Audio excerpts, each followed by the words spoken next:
Can you see by the dawn's early light what so proudly we hailed at the twilight's last gleaming, whose broad stripes and bright stars through the perilous fight o'er the ramparts we watched were so gallantly streaming, and the rocket's red glare, the bombs bursting in air, gave proof through the night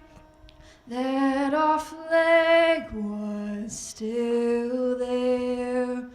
Oh, say does that star-spangled banner yet wave o'er the land of the free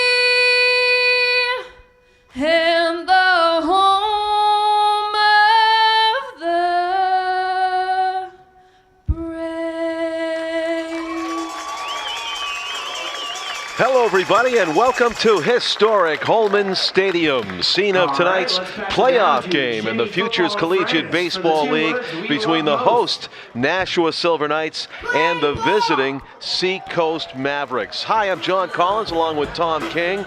Tom, we have the first of what could be a best-of-3 series, thanks to the Pride's successful knocking off of Torrington yesterday. Thanks to the Silver Knights' successful knocking off. Did I say the Pride? How many times have you and I both done that? We both Once done a it. game, and I've already started. We've both done it. I got my one and done out of the way. Well, I guess. it gets, as any playoff would, John, it gets tougher as you advance, and that's the deal with the Seacoast Mavericks as the opposition tonight. They won the Eastern Division by 2.5 games over Nashua, mainly because of their pitching. Head coach Ben Busy brought up, he coached down at Broward in Florida, and he had 3 pitchers from the University of Miami that he had in junior college, I believe, and brought them up here with him to Seacoast. Once they got to Seacoast, after Miami was done with the College World Series, the season changed and Seacoast became the prohibitive favorite in the East. They're going to start a pitcher tonight. As you're watching Nashua starter Gavin Hollowell, they're going to start a pitcher tonight, Ryan Guerra, who basically, if you watch the CWS, you can see him on TV, on ESPN, and he's beaten Nashua twice. So, not much difference in the man-to-man everyday lineup, pitching staff. Hollowell is hoping to make up that difference now. From Broward College, shortstop. So throughout the 2016 season, these two teams had battled for the top spot in the East Division. Seacoast came out on top, clinching the 2 seed in the first round bye. So this is the first playoff game for the Mavericks. These two teams split the season series. And the first batter of the game, Kyle Vesneski, the shortstop for Seacoast, takes a strike down the middle from Gavin Hollowell. We're underway, 9 innings. The next 2 games, game 3 only if necessary, will be played in the Seacoast. Yes, they will, at Portsmouth's Leary Field. So it's unclear whether this is the last game of the summer for the Silver Knights at Holman or not. If potentially they do survive, it could be. Yeah. Potentially it could be. If they survive this series, they could play Thursday. They could play Thursday to game 1 of the FCBL finals. Another 2 out of 3 series. Wisniewski takes a strike on the upper outer. You can see him grimace a little bit about the call. Now he nods his head. He knows where the extent of the strike zone is. Gavin Hollowell comes in 1-3 with a 5-point ERA just over 5, but his last couple of starts, exceptional. He held Bristol to 1 run over 7 innings in his last start. Silver Knights did hit for him. They ended up losing that game 6-0.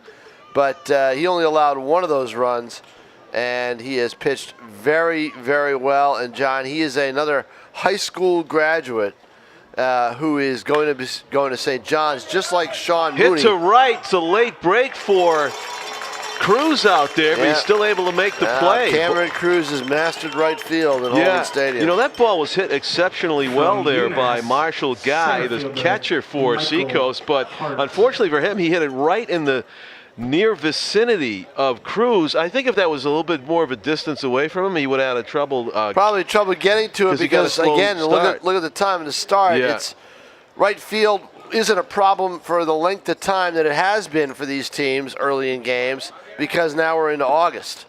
But Cruz still had the shades on, so you know he has a late jump on some of these baseballs. 5 o'clock start yesterday. The shadow line was right where the catcher sits. Changeup taking someone off and gets the 3-hitter out in front. Michael Hart, now the batter for Seacoast, in the 3 spot. You would imagine he had a good season, and that may be an understatement. He batted .364 in 45 games, did Hart, who handles the center field duties for Seacoast. It's interesting on the strikeout on the leadoff batter there, Vesneski swung on and missed, strike 3. It almost looked like Hollowell quick pitched him a little bit, but he gets 2 strikeouts sandwiched around a fly out to right. 3 up, 3 down for Seacoast in the top of the first, as you see Hollowell getting congratulated. Yeah, big smile on his face. I think he wanted to get through that first inning, those playoff jitters. It's got to be fun for these kids, you know. I mean, this is playoff games. There's a decent crowd as they're still coming in, probably about 1,000 tonight, which to me is a for a Collegiate League playoff game on a Monday night is pretty good. So I'd take that if I were the Silver Knights. How's Look at this beautiful stadium. It's a great beautiful shot day too. Great shot by Tim O'Neill. BJ Nevert's got to be optimistic about his chances going forward. Well, he is. I mean, he knows that his team can match up basically with anybody. The lineup hits up and down. They've solved the problems of the bottom of the order. They seem to have their starting pitching intact. Jeremy Roberts will be the next starter for Game 2. But if there's a Game 3, they're not quite sure, because they've lost a couple of guys. They lost Janellis. They lost Drew Fisher. And not to injury, right? They went back to school, did they? Well, Janellis was dismissed from the team for disciplinary reasons. Fisher had an intestinal problem and was sick, and he was not going to be able to rebound and come back and pitch. So there's Gura, I guess is how he pronounces it. Oh, really? Yeah. It is spelled like Guerra, which is Spanish for war, I believe. But yeah, well, he wants Guerra. He's won a lot of wars during the course of the season. He wants Gura? I believe that's how it's said. Okay. So Gura has an impressive earned run average of 2.25. He's appeared in 7 games and thrown 28 innings, given up 19 hits and 7 earned runs in 19 innings. 25 strikeouts. He surrendered only 1 homer, and opponents batting just 192 off this young man, starting Game 1 of a possible best of 3 for the Seacoast Mavericks. And he has beaten the Silver Knights twice this year. So it's been an incredible run for him and for this team. Busy, the head coach, the manager. This is his first year with this program. Whether he comes back or not, I have no idea.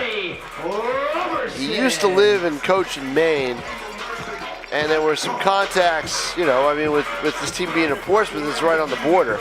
And some people in Maine knew that they needed a manager, and they recommended him, and so he came up from Broward College, and that connection basically has helped Seacoast inject itself with some better players, and it's changed the whole league in a way, because they were always the bottom of the barrel. This is their first playoff game ever, John, as taking strike 1 is the leadoff hitter for Nashua, Harry Roberson.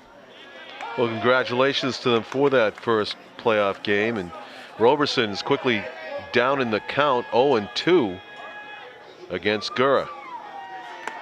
Swung on and missed. They might have foul tipped it, but it's a 3-pitch strikeout for the Seacoast starter, and you get a glimpse right there. There is 2.25 ERA and 192 batting average against. Roberson, followed by Thanopoulos. Then it'll be Mickey Gasper in this inning. Yanni Thanopoulos, who hit a thunderous home run here just last night. Well, I'll tell you what that home run did. You know what it did? It prompted Ronnie Wallace, the GM, to post measurements for some of the gap areas. Wow. In the outfield.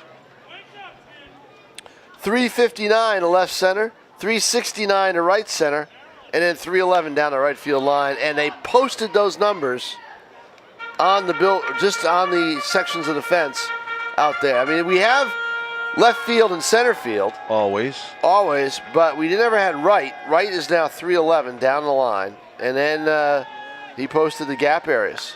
All these years of doing games, guesstimating the distance to the gaps, and now they put the numbers up. Well, I'm glad they did. Well, you got to see. I mean, Ronnie Wallace is a baseball guy. He played baseball at UMass Amherst. He was a pitcher.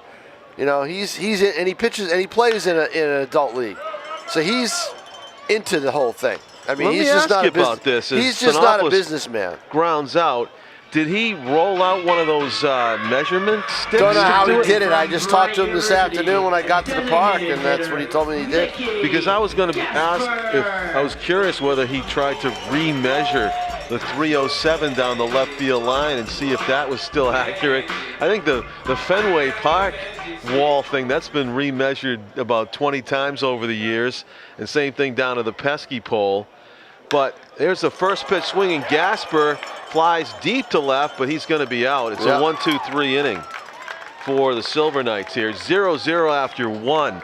I seem to remember 311 down the right field line being posted during the Pride era. Might have been. We've got a race somewhere along the line with the new billboards being put up. There you've got a perfect view of the line score to the moment here at Holman Stadium. We're going to play 9 in this one. Seacoast Mavericks and the Silver Knights have met 8 times previous, and they split the games.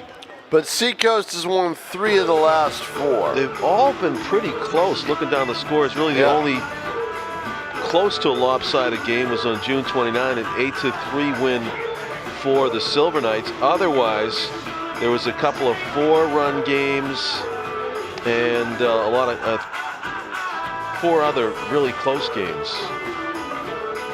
One was a 2-1 game on July 3rd. We might have done day before the holiday. That's Sunday night. No, we did not. We did the. We did not do that game. We did the Friday night game on that weekend. Right. Done a lot of games this year for this team. Yeah. That's been fun. Yeah, we did a doubleheader just a few days ago before the season ended. Yeah, it's been fun. And that was a key doubleheader that set up the arrival of Torrington. That helped set up the arrival of Torrington for the play-in game. Tell you what, though, once you have to play that play-in game, it's tough. You know, you gotta have your pitching lined up. So last year the format was different. Everybody had a play-in game, and the teams that were in the elite in the league kind of complained after. You know, we win a division. You know, we should get something for it. So they went back. They had an 8-team playoff format as that pitch is fouled off. 8-team playoff format, and this year they changed. They went back to what they had originally in a couple previous years, 6 teams. You just got a glimpse of why Kyle Pangallo has hit 8 home runs this season. That was a mighty hack on strike 1. He doesn't particularly like the strike called looking on strike number 2, and he swings at a breaking ball away. Cook cuts it off and makes the play. Nice play by Cook. Sharp, not very sharply hit. cuts in front, saves Roberson the ordeal of having to charge in, otherwise it would have been a base hit. And he makes that play. Not an easy play to make, but Cook has been sharp at third base for the second half of the season. One of the differences in this Nashua team. Hollowell not wasting any pitches there as he attacked the strike zone. Ahead in the count. Our first look at Stephen Octave now. Octave like the singer. Octaves? Octave. Does they say octave? I would imagine he's got an E at the end of it, I would imagine. He's the designated hitter in this game, is Octave, batting .287 on the season. He's got 6 homers in 35 games.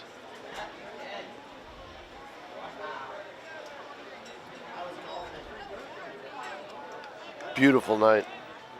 Ideal.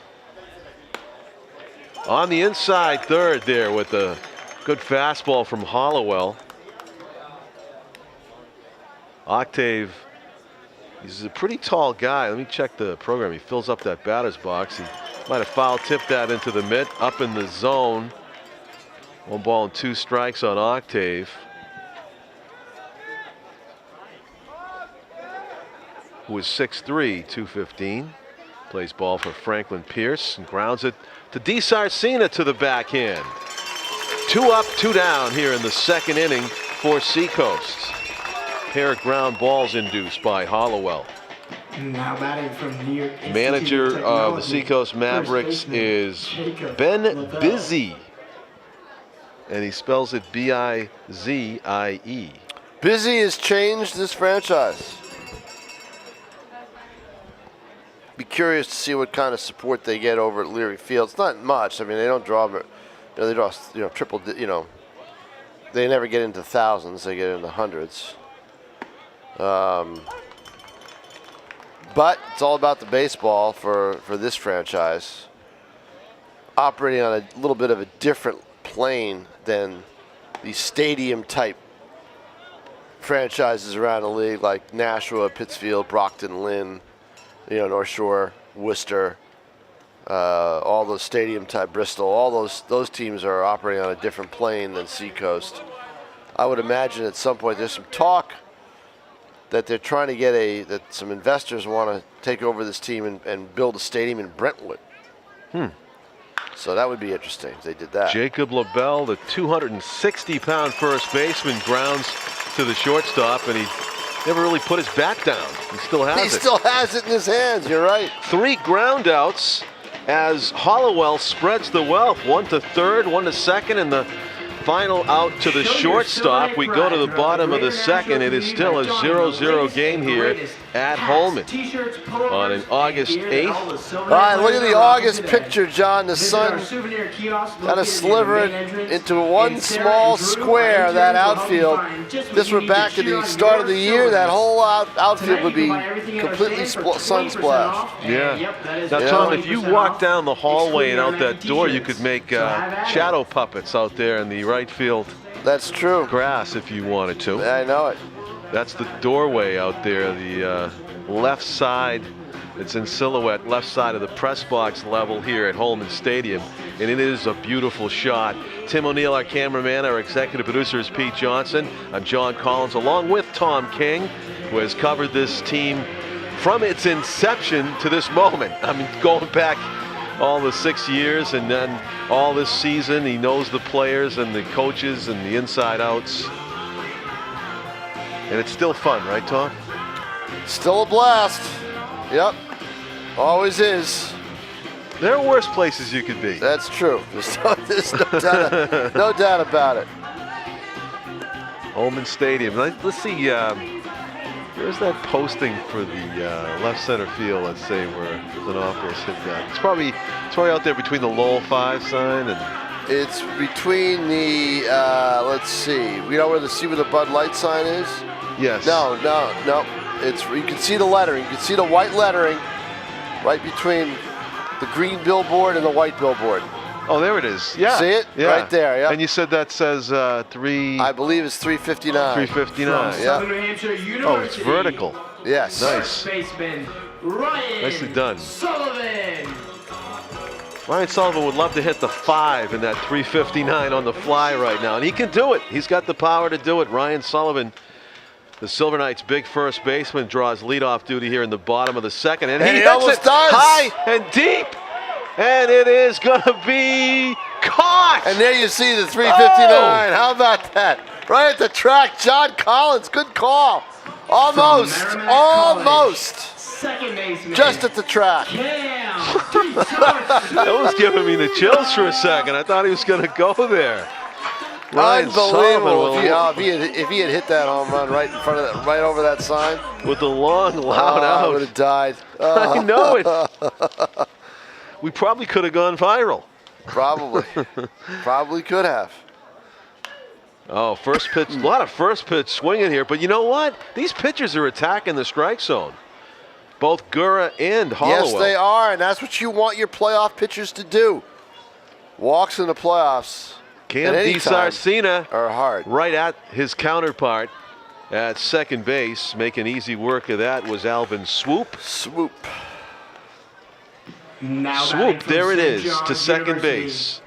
And 2 up, 2 down in the Silver Knights' second.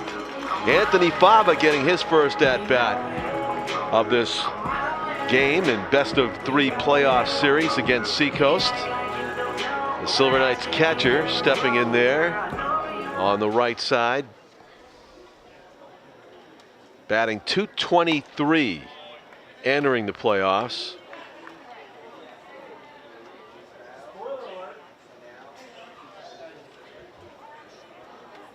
Gura's pitch is lined to center. Base hit. Well, you attack the strike zone. Yep. You will have your hitters starting to swing the bat. And Fava does and lines it up the middle. A 2-out base runner aboard for the Silver Knights. Fava not a threat to run. He's got 1 stolen base in 1 attempt in 30 games this season. Cam Cook also first pitch swinging, and this one's gonna slice into the bullpen. Actually hit the back fence on the fly. Strike 1 on Cook. Shadows have completely taken over in the infield.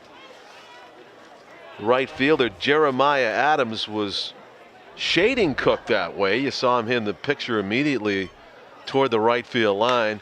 And here it is again to right field, right at him. Adams puts it away for out number 3. Yeah, no doubt where Cook was going. Yep.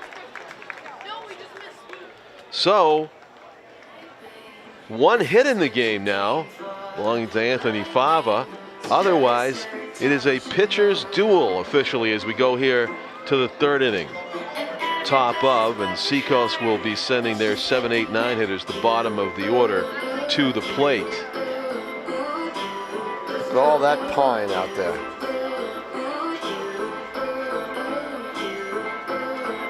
Definitely a sign of August. Just around the corner. Autumn just around the corner. Autumn just around the corner, and almost at the corner right now will be high school football as practice starts in a day or 2. It does. Unbelievable, huh? Yeah, I'm sure you're writing your season previews. Well, not yet. We'll get there. We'll let them get a couple practices in before we do that. Right. But we'll be starting soon. Believe me, we won't wait long before we start talking to the coaches from the media standpoint. We'll probably hit all the practices next week. Of course, Tom, we watched the juggernaut of a Goffstown team last fall, and do you know who's back from that team? Is that going to be the favorite I think most again? of their key players have gone. Yeah. Oh, they've gone. Okay. Yeah. They just steamrolled. Well, they had that quarterback that was really, really good. Right. I thought he was a junior. No, maybe. No, he's a senior. Okay. Yeah. Played like it. He did. Sure. He sure did. He played like a college kid. You know, man among boys there for the 2015 season, which Goffstown took the championship. They'll reload. We'll be covering Nashua High South, North, and Bishop Girton once again here on Nashua TV. But right now we still have some baseball to be played. Now batting from Columbia University. Contending for the left fielder, FCBL title. AJ 4 Di teams Filippo. remaining. There's a game in Lynn tonight, as Worcester is the top seed in the league, and they're starting on the road just like Seacoast. The 2 seed is on the road. They'll play that 1 road game, and then games 2 and 3, if necessary, in Worcester. So AJ Di Filippo, the left fielder, sees something that nobody else has seen tonight, which is 2 quick balls from Hollowell, and he's ahead in the count. But he's swinging on 2-0. Looked like it was right down Broadway. He fouled it off. 2-1. Yeah, Hollowell's going inside. He won't back away. Likes to work quick. Tall, lean, lanky. Puts a lot of effort behind his pitches. And just a little bit too quick for Di Filippo there. Now, as the count here's evens 2-2. It's a good crowd tonight. You see a few more people on the visiting side. That's because it's Seacoast. In-state, the 2 New Hampshire teams in this league, and Not all that far of a drive. yeah, they've got some fans here. Count goes full on AJ Di Filippo, the lead batter here in the 3rd inning. Batted .290 on the season. As Hollowell delivers, and it is fouled again to the right side. 3-2 is the count.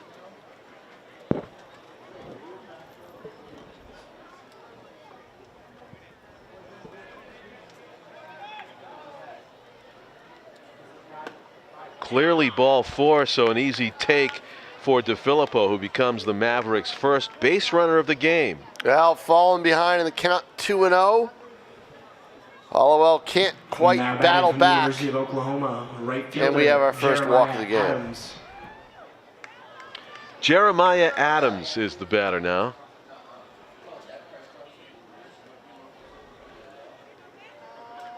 Something about that name smacks of the frontier.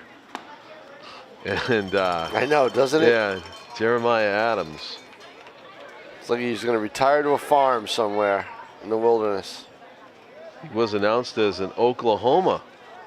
Now they've Ball got, like I player. said, they've made some great strides in getting players.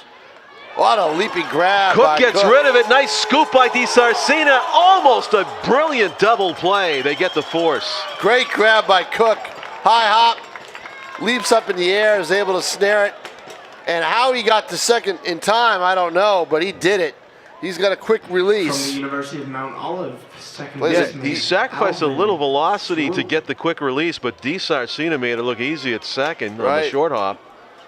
And they got the lead runner, Di Filippo, got down there pretty good. Now the time that ball's in the air after the high hop, Yeah.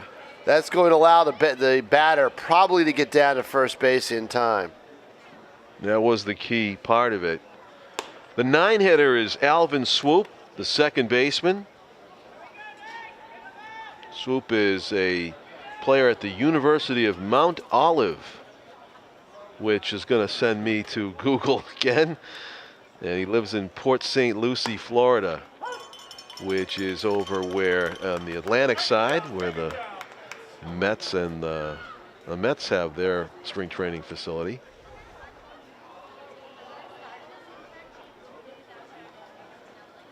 Hollowell with 1 out and 1 on. A bunt attempt, probably bunting for a hit there Yep, by no doubt Swoop, about it. but He's a got weak some attempt. speed. This is a fast team, Seacoast. They'll run on you.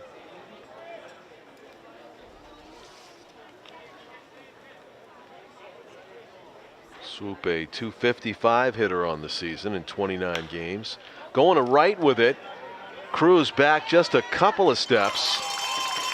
2 out. Back to the top of the order, and Vesneski. And now we will see as what Seacoast can do second time through after they've seen Hollowell once. Now batting from Broward College, shortstop Kyle Besneski. Vesneski saw only 3 pitches leading off the ball game, so he's going to be ready to swing. That third pitch where he got struck out looking, I don't think he was even set in the box, and the pitch was on the way from Hollowell. Well, Hollowell will take more time now with a runner on base. As you see him throw over. The runner over there, Adams, has stolen 6 bases in 9 attempts. He's going. Throw to second by Favre is a good one. Got him. Kind of looked like a phantom tag, but he got the call. Yep, he did. And that is the third out of the inning as Adams is caught stealing. So the top of the order will be coming to bat when Seacoast next hits, but we go to the bottom of the third. Still a scoreless playoff game here at Holman Stadium. 0-0. They're limiting the in-between inning activities due to the fact they want to concentrate on the baseball since it's a playoff game, but they will give away the t-shirts to the fans. I tell you, they've done a good job, I think, this year. Started off a little slow, but I think that this year their on-field presentation is probably the best it's been, I think, since the second or third years of this franchise. I didn't know you paid attention. Yeah, how the whole thing is run, I always do. Oh, yeah, that's true, yeah. You know, and I think this year the on-field presentations have been pretty good. Certainly a lot for the fans to be involved with here.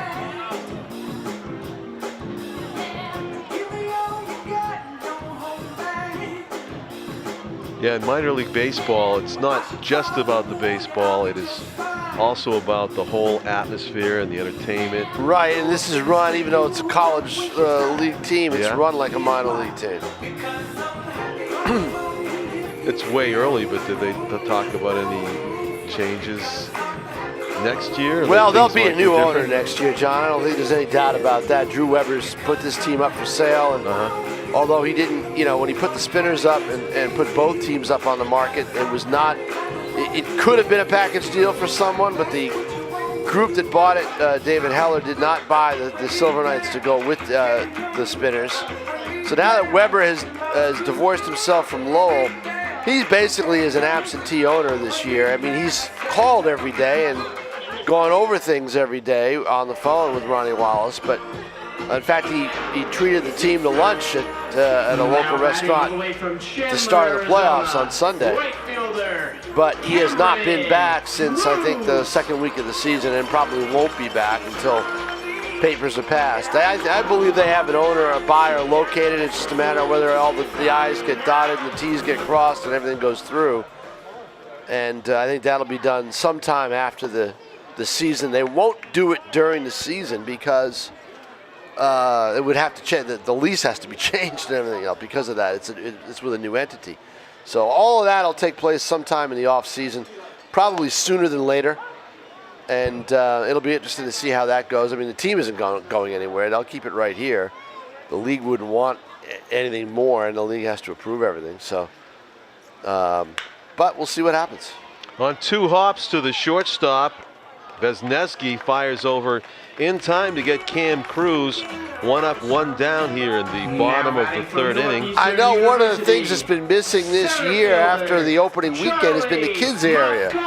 They moved it from the right field area back to its original site in left field, but they had some permit problems with the city in terms of codes and code, not violations, but code, keeping up, following the proper code, safety codes and everything else. So they haven't been able to get that process done, and that's been down all year. So that kind of has hurt them. I think that's hurt them a little bit.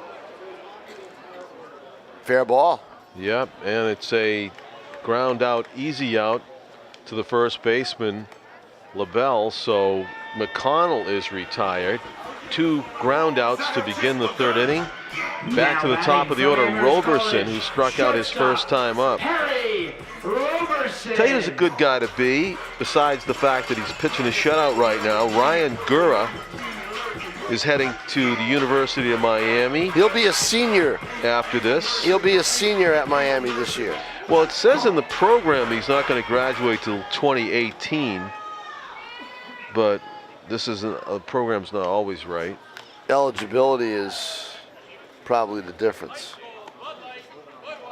If he's played 2 years, my guess is he played 2 years at Broward, transferred to Miami, and some of those credits may not give him the complete load that he needs to get out by 2017. But baseball-wise, he'll be a senior next year for Miami. I see. Okay.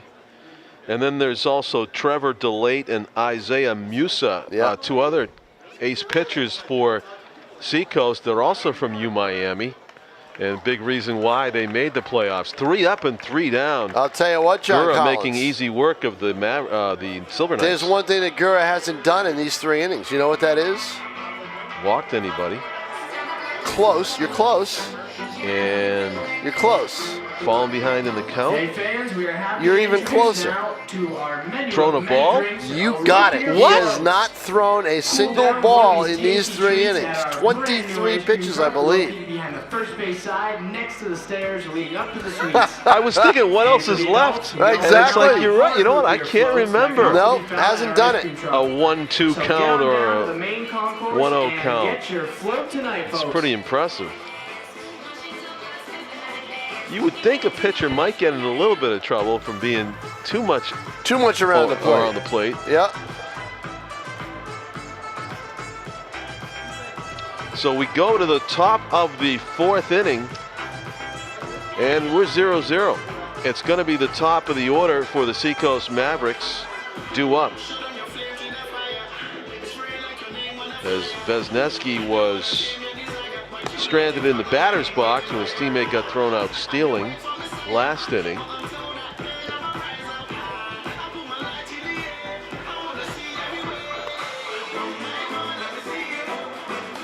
Miami. That reminds me of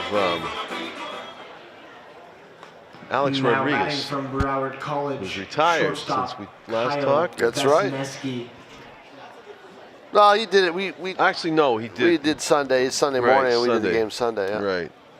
Making his So we're never going to appearances. see him play again, right? They're not going to play him at all? No, you may see him at Fenway in one of the games. I would imagine. Possibly the one Pomerantz Tomorrow starting, night? or the righty starting, in the middle game on Wednesday. Oh, the lefty, Pomerantz? The lefty. I'm sorry. Yeah, the lefty starting, Yeah. Pomerantz. 4 homers short of 700. Yep. Alex Rodriguez. If Miami were an American League team, my guess is he probably would have gone there for a few games. Oh, yeah, so he could have DH Right. down there. Right. Yeah. But he can't play the field. So, I mean, look, it's time. 2 hip replacements, the whole bit. I mean, it's time. Yeah.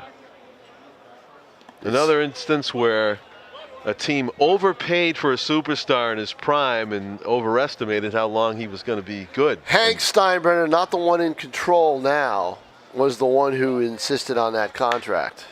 Liner to left, sinking, but right into the glove of Cruz. Hal Steinbrenner probably would not have done that deal. Yeah. From the University of And Kentucky. as he catcher, let Robbie Cano go, he did not sign Marshall Cano to Gee. a similar deal. Marshall Sorry, Gees, Marshall, it's G. it spells it G-E-I, and they pronounce it G.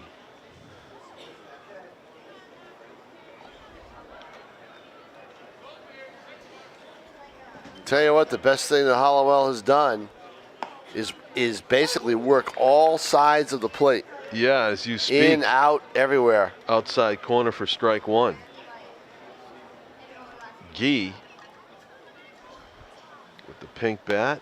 That one stayed outside as he tried to go backdoor with the upper outer curve We there. saw a Bristol player with a pink bat too, didn't we? Yeah.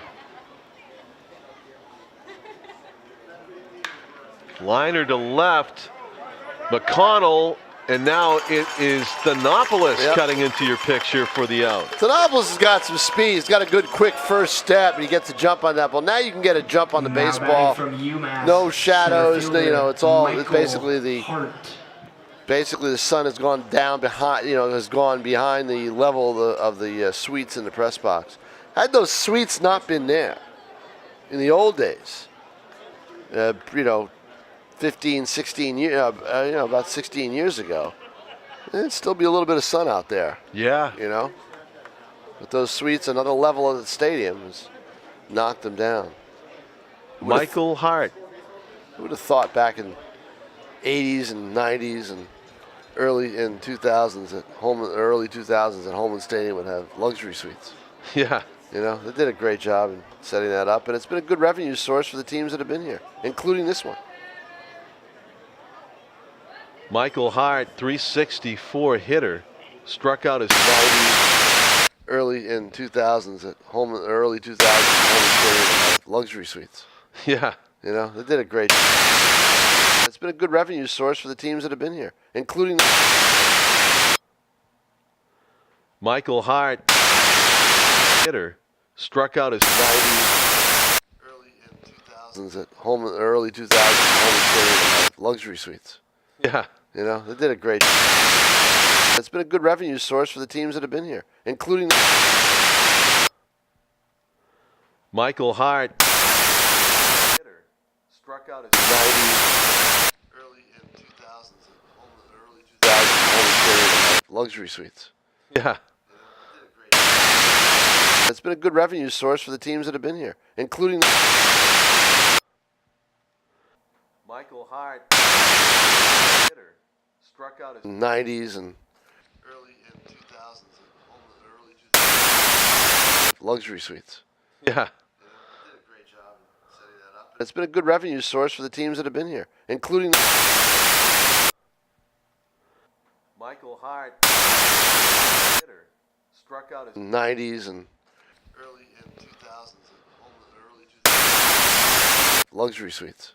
Yeah. Did a great job setting that up. It's been a good revenue source for the teams that have been here, including Michael Hart, 90s and early in 2000s at Holman, early 2000s luxury suites. yeah. Did a great job setting that up. It's been a good revenue source for the teams that have been here, including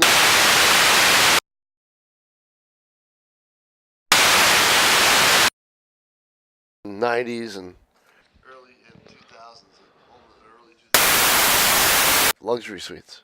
Yeah. Did a great job setting that up. It's been a good revenue source for the teams that have been here, including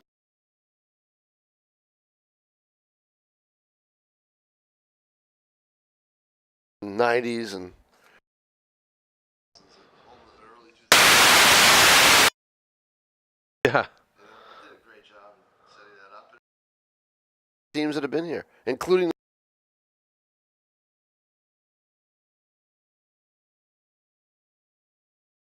'90s and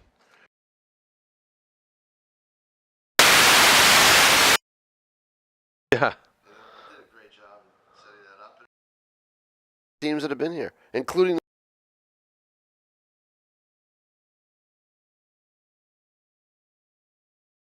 '90s and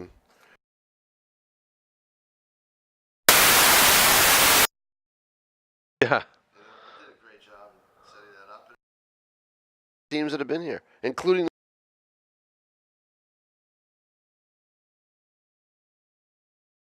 '90s and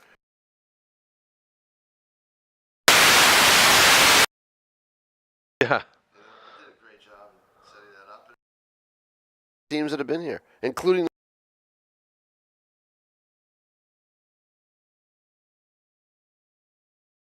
'90s and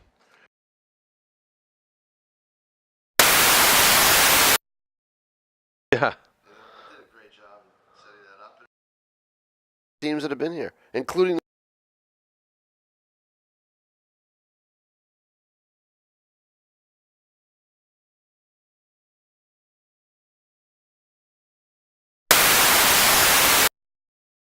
Yeah.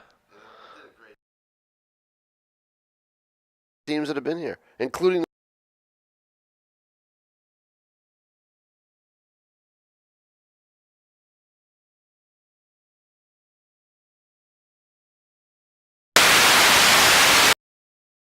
Yeah. did a great teams that have been here, including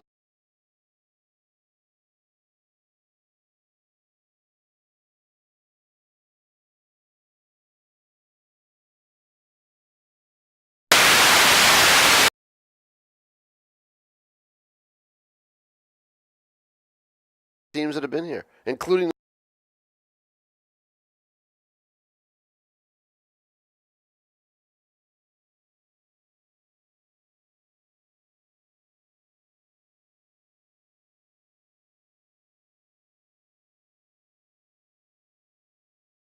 teams that have been here, including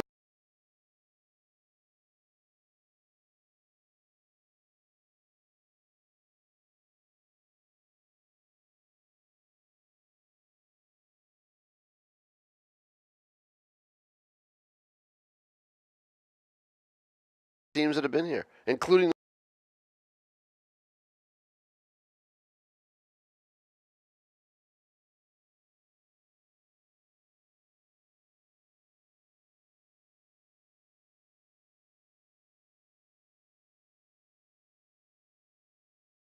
teams that have been here, including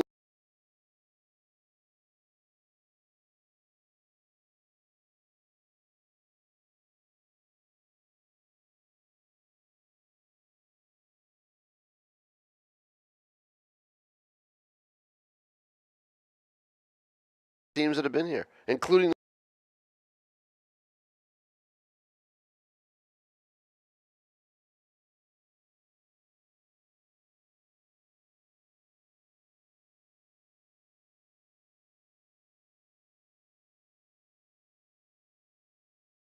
teams that have been here, including